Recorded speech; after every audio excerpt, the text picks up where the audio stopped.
To give the floor to Antonios Nestoras, who is Deputy Executive Director of the European Liberal Forum, which is our main partner in this very important initiative with Fondazione Luigi Einaudi. Please, the floor is yours. Thank you very much, Renata.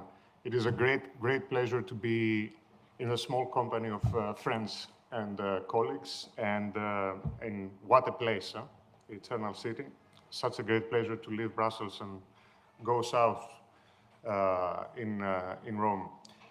So I'll start by thanking the organizers for the invitation and you for your time and traveling to be here. But most of all, I will start by thanking and congratulating the authors, the editors and the authors, the contributors of these two comparative studies. I will explain very briefly and in a moment why I think this is a very interesting and insightful exercise, both of those studies that I see as a unit. Because I'm also a researcher with a hybrid profile between the policymaking world and the academic world, I just wanted to emphasize and congratulate again the contributors and everyone who worked in the making of these two studies that are very original and niche.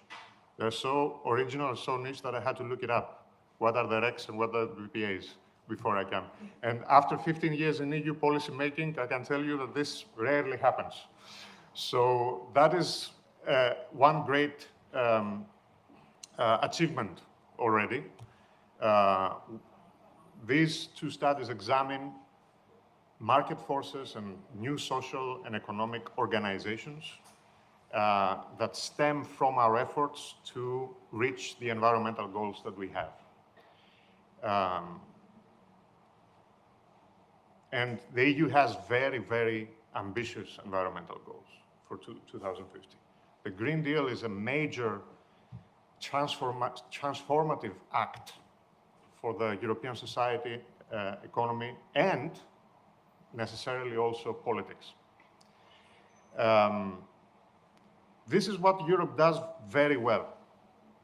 It legislates. It sets goals, directives, it legislates, and then it lets the member states to implement the goals and the directives.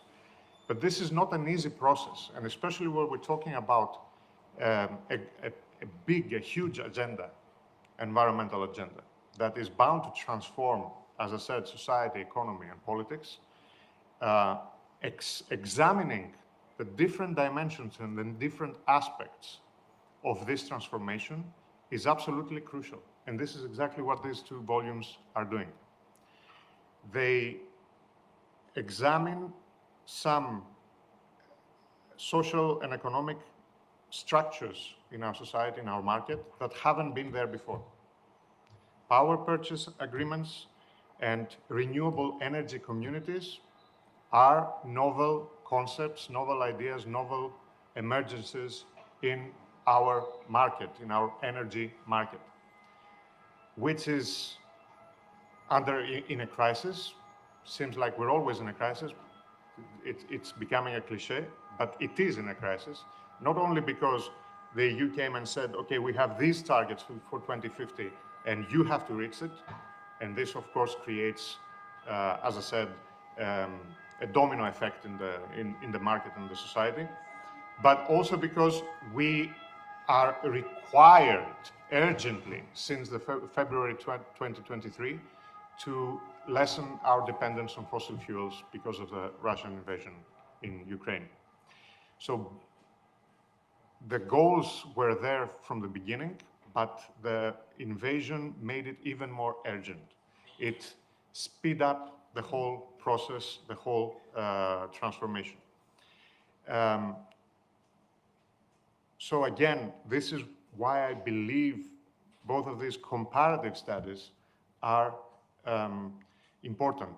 The first, and the second, there is a particularity with the European Union. We have one goal, but we have 27 different legislative frameworks. We have one agenda, but we have 27 different implementations. And this is, on the first look, this is a disadvantage, because the executive and the European Parliament and the Council cannot have a very strict top-down approach where they say you have to do this and you have to do that and you have to do the other thing. There needs to be a process of negotiation and compromise, and of course afterwards implementation and monitoring of the situation. So it's a peculiar a peculiar arrangement, which makes the EU even more fascinating, but still. But the way I see it, and this is the most optimistic side of the studies, the way I see it, it can also be an advantage, because we have 27, let's say, for simplicity, 27 different implementation, 27 different legislative frameworks, and we can compare, and we can see what works, what doesn't work, what works under which conditions, and what works in which regions. So with this very optimistic note, this is how I see the added value in those studies. I'm very, very proud that the ELF logo is next to FLE. I'm very, very proud for all the contributors in this work. And again, thank you very much for everything that you've done.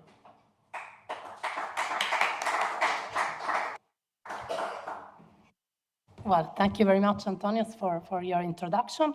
I would just tell to the public, also to the online public, that as for the content, I'm looking at the two, as Antonios underlined, the PPAs contracts are emerging as one of the best solutions to facilitate the diffusion of renewable and to meet the needs of consumers and producers, enjoying the reduction of bills and to the stabilization of energy costs and the diffusion of renewable energy communities among citizens, business, local public administration, and small, medium enterprises, decided to join forces with the aim of producing, exchanging, and consuming energy from renewable sources on a local scale, allows for the creation of sustainable energy management.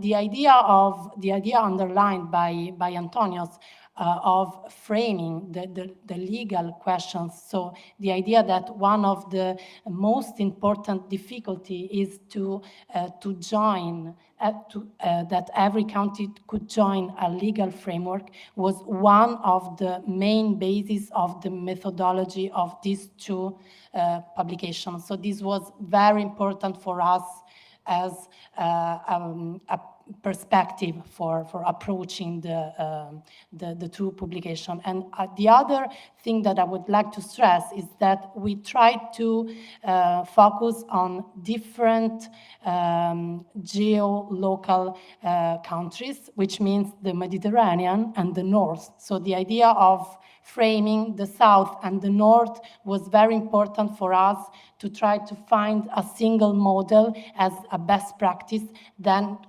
to share it for other countries, of course, because the idea is that we can spread it into other hypothetical countries.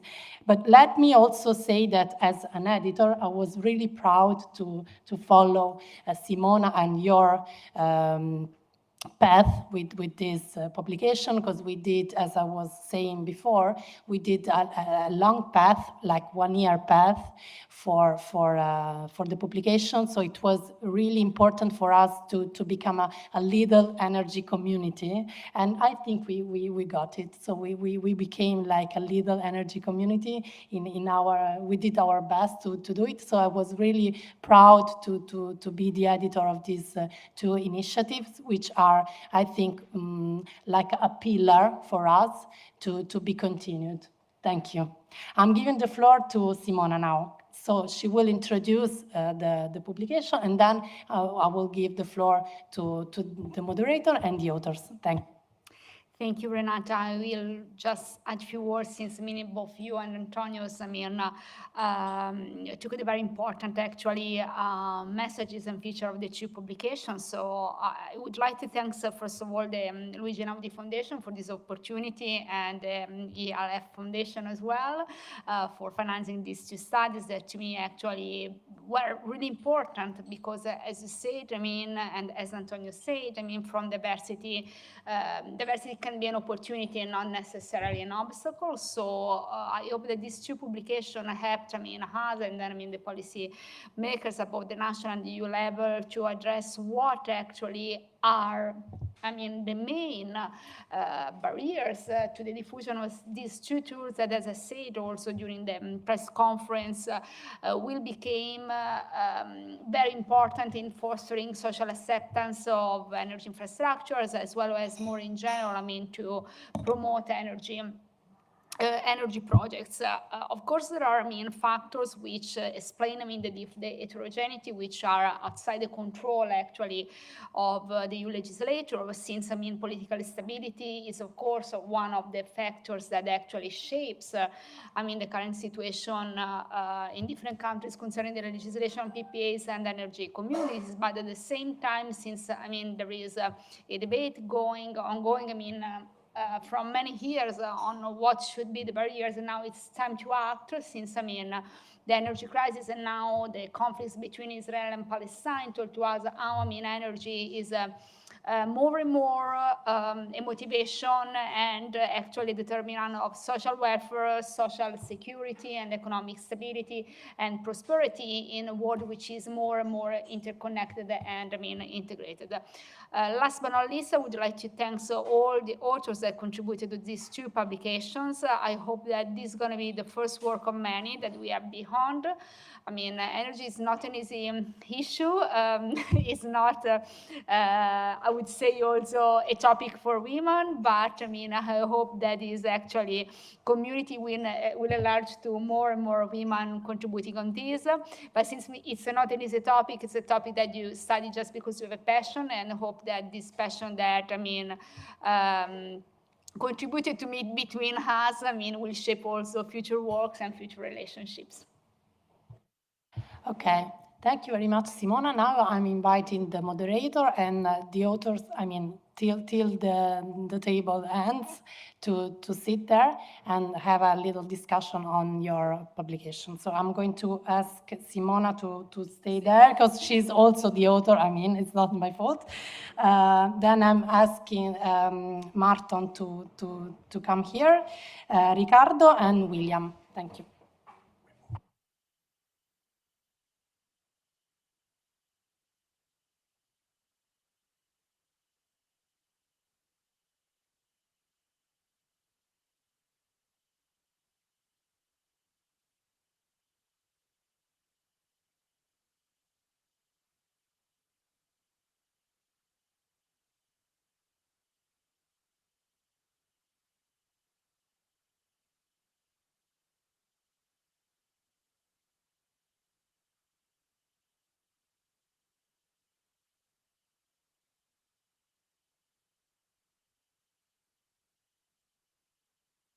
This one. Okay.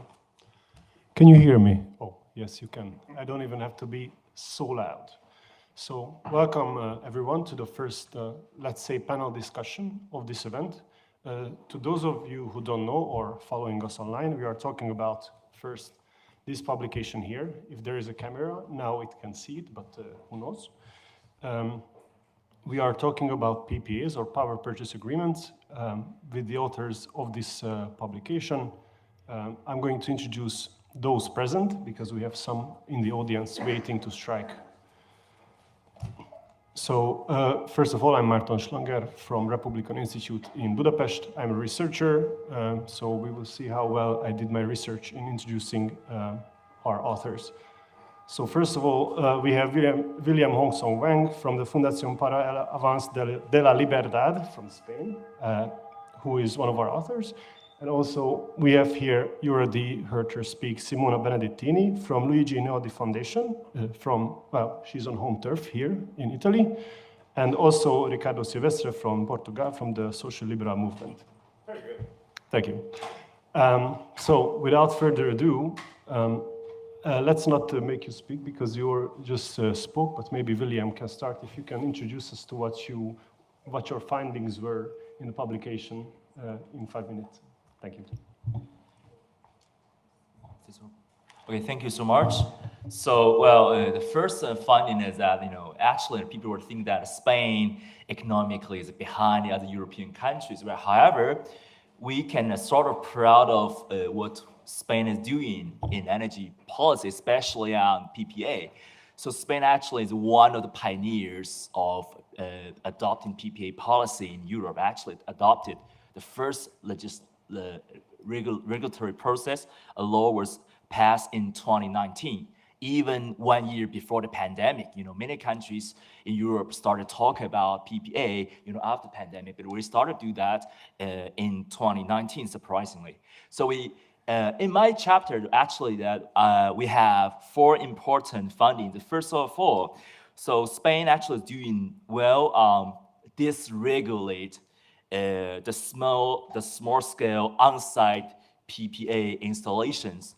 So for example, right now, if you have a big house, if you want to install like solar energy facility, so now you are facing less regulation than before. I also teach economics, macroeconomics in university. So I also asked my students, so some of my students who have, if they live in big houses, they already told me that, okay, their house have installed the solar energy facilities for energy production for themselves. So it means that people started not depending on, the energy prices based on the big energy firms. Second of all, there were some financial barriers that are removed for the PPA installation and the production process. So that's also very good because we all know that entrepreneurship is the driving force of the market economy. If there could be something that's easier for the entrepreneurs to do the job in the PPA field, which could be good and also benefit the energy consumers. So the third finding here is that Spain right now has the PPA contracts by public procurement, which is for 10-year contract, which means that if you have a contract for, having PPAs, which means that 10 years is very stable. You don't need to, 2 years or 3 years or 4 years, you need to change your contract funding other companies. So, and also, Spain is also providing fundings for electronic intensive consumers for having more PPAs. And also the Spanish state has established a state-owned enterprise, which is also a insurance company for providing fundings for the instability of energy prices. Well, so here we have to conclude there were some problems apart from the 4 findings that we had. The first of all is about the state insurance mechanism. Can this work as efficient as the market insurance company? So we have that because in economic theory, we all know that the more, the private firms, they are more efficient than the state ones. So that's the first doubt that we have. So the second is that we know that these regulations that are removed for installing more PPA, some of the reasons are because of the COVID pandemic, because of the pandemic, and also we are in energy crisis right now in Europe. So for helping people to have less prices, the regulations were removed. But however, these are the temporary measures that were adopted in 2021, and some of them probably are going to end maybe in the end of this year. So the question that if the Spanish state could continue this policy that to have less regulations on installing PPAs, so this could be something good for Spain. So that's our finding in the chapter.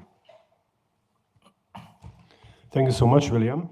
I don't have to lean so close. So thank you so much, William, for introducing to us to your chapter. And now it's good to start on a high note.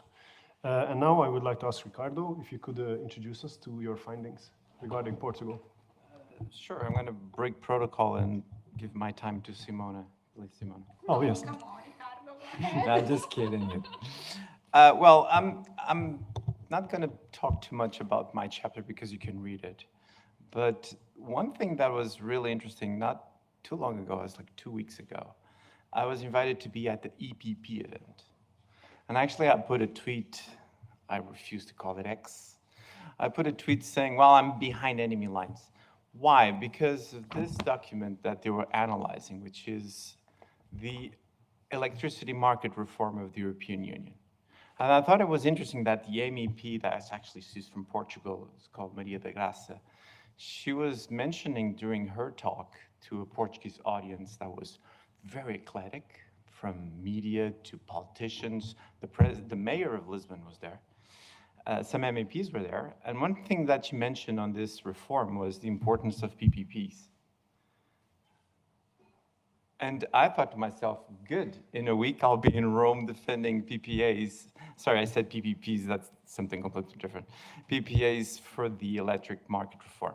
Now, answering your challenge from our moderator, so in my chapter, I'm actually very happy, and Wang said that to Spain, which is I have good news, which is not very frequently for a Portuguese guy to come to other countries and say, hey, things are going well in my country. But actually they are. So it's better to say that than to say the opposite, I guess. But yes, we're doing a good job, not only installing the capability, there's a lot of investments right now, particularly in huge solar farms.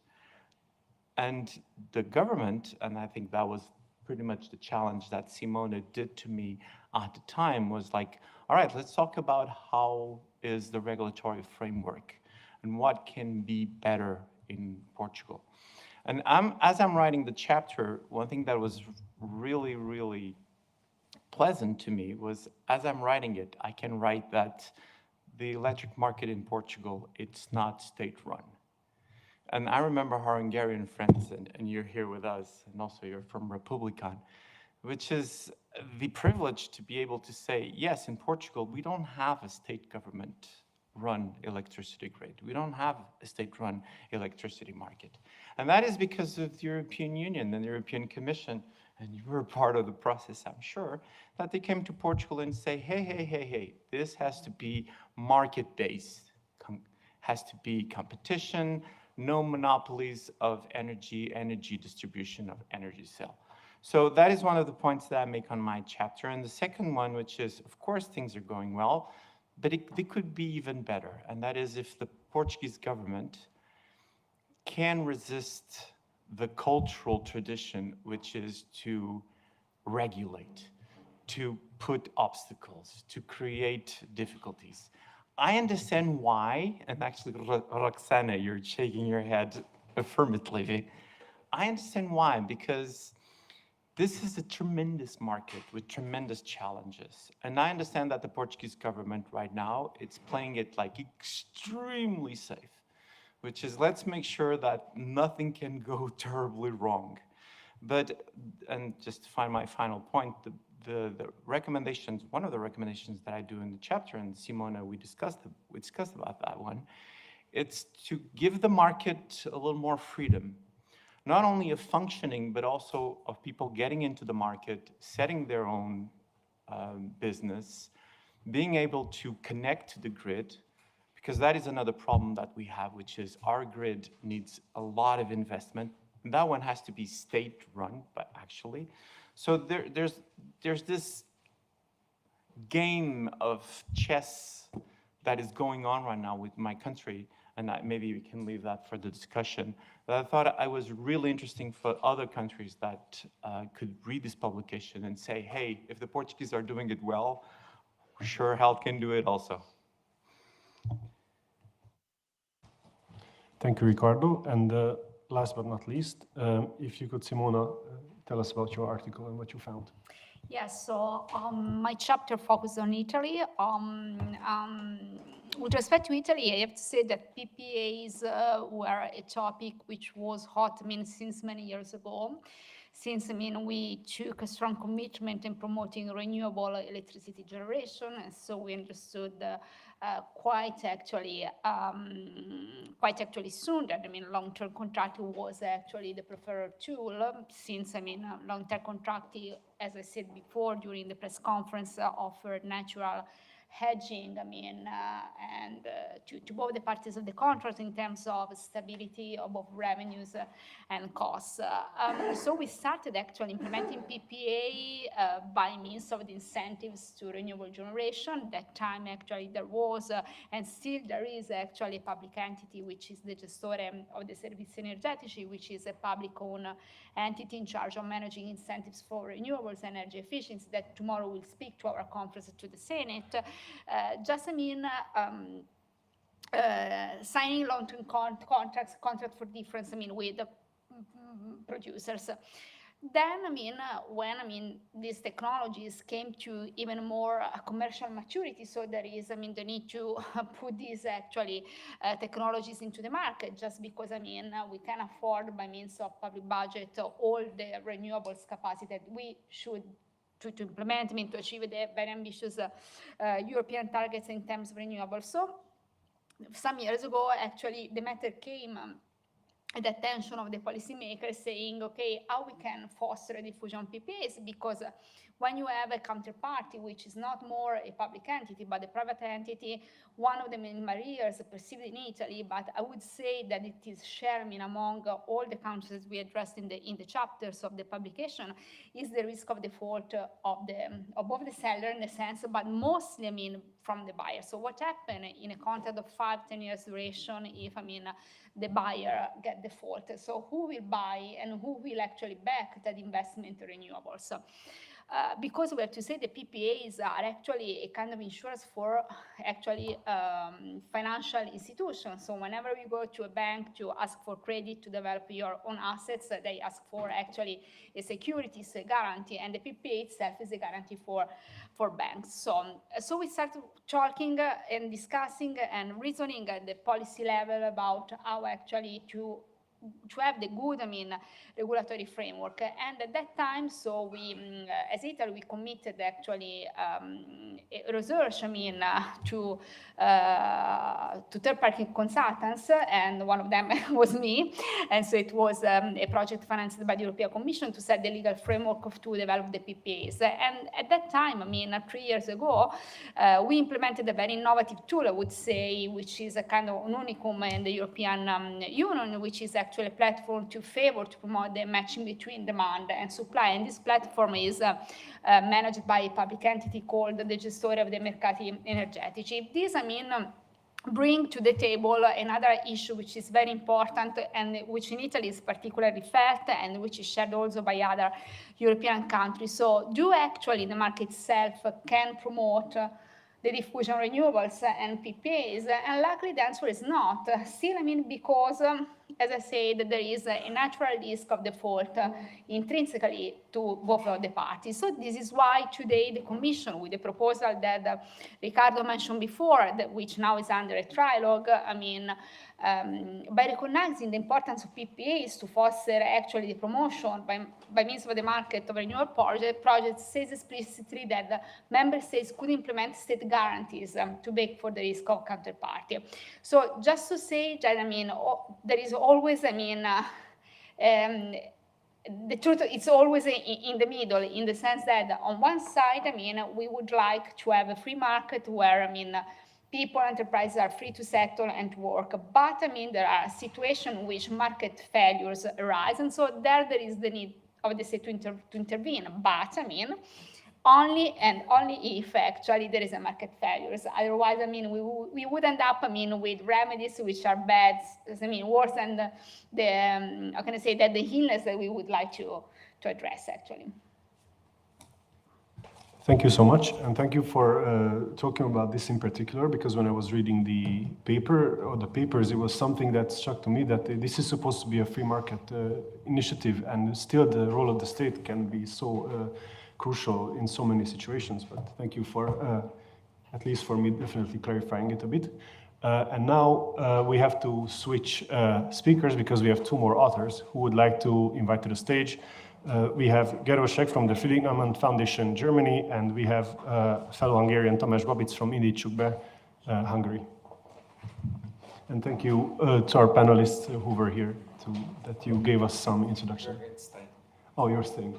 That's Yes. good. That's even better. Maybe you should get on there. Middle is better.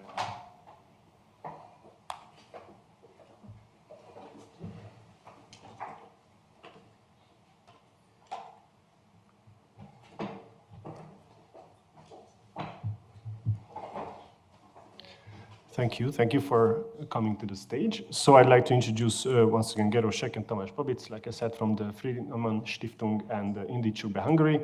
And Gero, if you could tell us about what you found in your article or study. Well, first of all, the idea of the publication was to depict the legal framework regarding PPAs in all countries. And when I looked into it, I noticed there is no legal framework. So that would have been a really short chapter.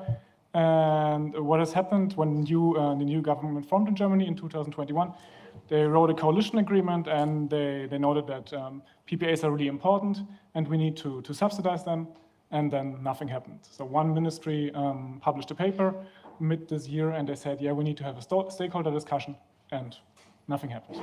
But when you look at the numbers, then you see that since a couple of years, PPAs really start to grow in Germany. So we have, the last couple of years, we have hundreds of PPAs being disclosed in Germany.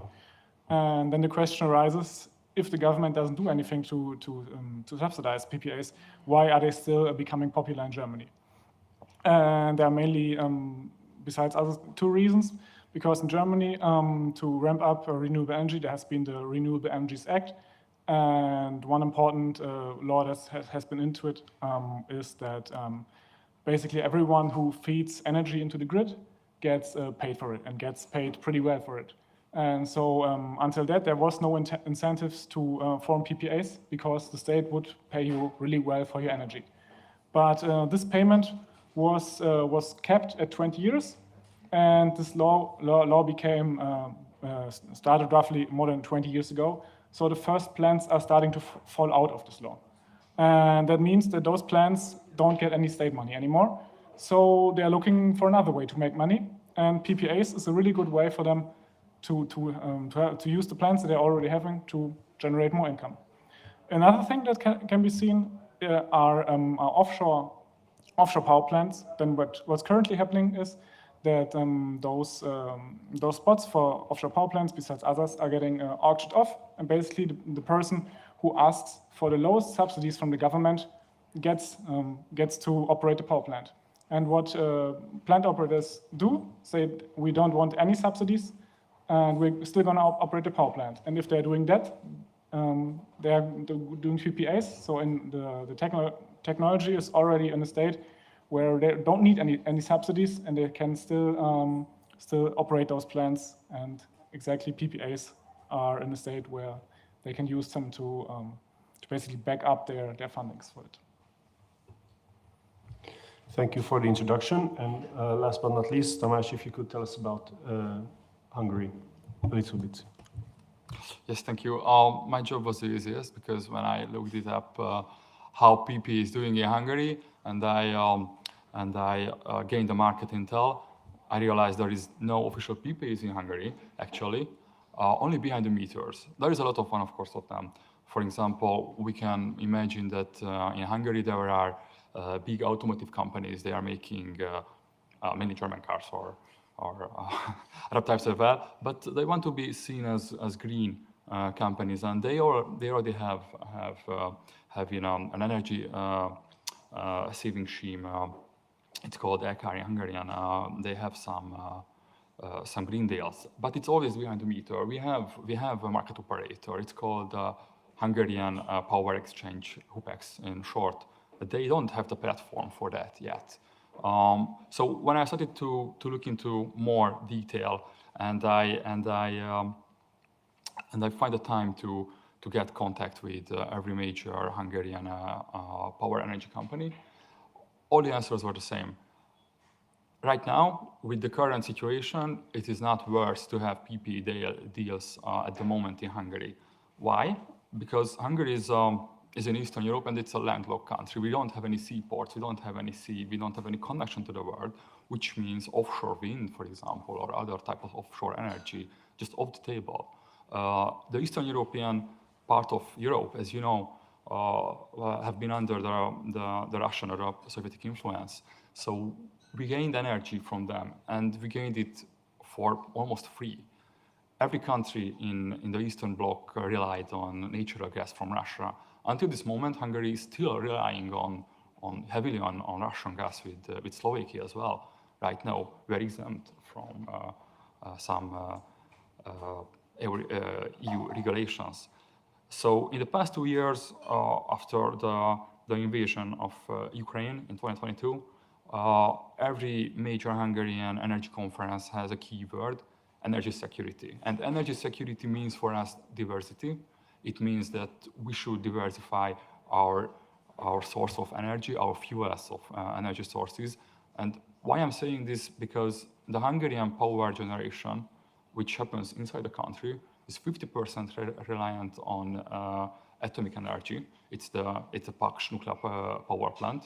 And the other huge chunk of it is coal, natural gas, oil. And then after just that, there is renewable energy and other types of fuels, but mainly from Russian fuel. So what we have found is that there is a need for green energy in the economy of Hungary. There is a need from customers and users to not be seen as greenwashing their companies.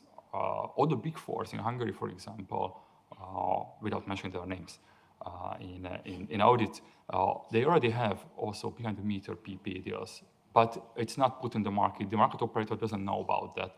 Why? Because in Hungary, there are different types of taxations. After the war, when the energy prices doubled, tripled, quadrupled, and I don't know which number should I say, when it stopped and bounced back, the Hungarian government introduced new taxes. It was called extra profit tax, which was, among others, handed to the energy producers. They had to pay 65% to their income to the state, while they also had to pay a so-called Robin Hood tax, which is a corporate income tax for energy producers, and also they had to pay the general tax for companies, which is the income tax, which is paid by local corporations. These things, and one other major point, that the Hungarian legislative system lags a little bit behind its European counterparts. There is no actual barriers to have PPAs in Hungary right now. However,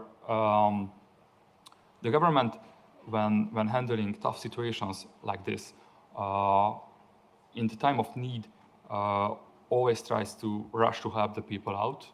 And sometimes it happens that they make retroactive acts, which from an investor side is always a red light.